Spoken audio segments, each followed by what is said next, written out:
হর হর মহাদেব, ওম নমঃ শিবায়। কেমন আছেন আপনারা সবাই? আমি ভারতের শ্রী দুর্গা বি মণ্ডল।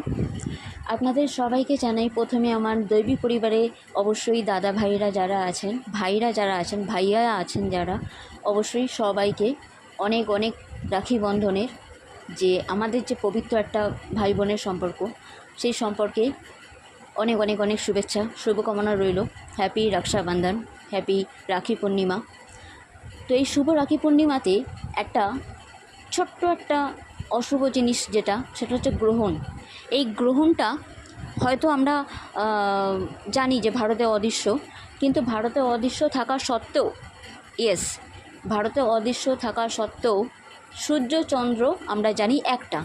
সো যখন চাঁদ মামা একটা, তখন তাকে যখন গ্রাস করছে কোনো অশুভ শক্তি, বা আমরা জানি এই গ্রহণের যে অন্ধকার, যখন অন্ধকার নামবে তখন তো আর এটা দেখবে না না যে কে আমার কে পর।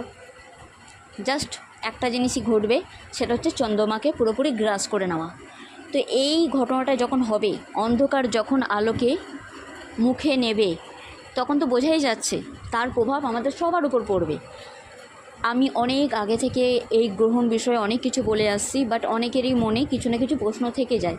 তার জন্যই আমি এটা একটু অন্যরকমভাবে বোঝালাম।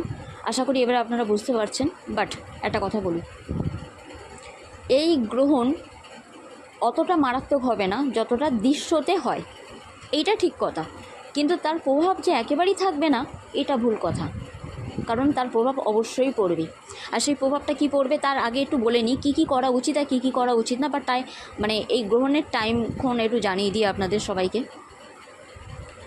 প্রথমে যে টাইমটা আপনারা হয়তো ভিডিওর শুরুতেই দেখেছেন, আমি পঞ্জিকার ছবি তুলে আমি খানিকটা অংশ দিয়েছি, দেখে থাকবেন। এই গ্রহণটা সকাল 8:04 লাগছে, আবার বেলা 11:22 ছেড়ে যাচ্ছে। বিকজ এটা দিনের বেলা, একটাই কজ, সেটা হচ্ছে এটা ইন্ডিয়ার বাইরে, ভারতের বাইরে। তাই ভারতের বাইরের টাইম আর আমাদের ভারতের টাইম তো একটু অন্যরকম। আমাদের এখানে রাত হলে ওদের ওখানে দিন, আবার ওদের ওখানে রাত হলে আমাদের এখানে দিন। তো সেই হিসাবেই এই গ্রহণটা হচ্ছে।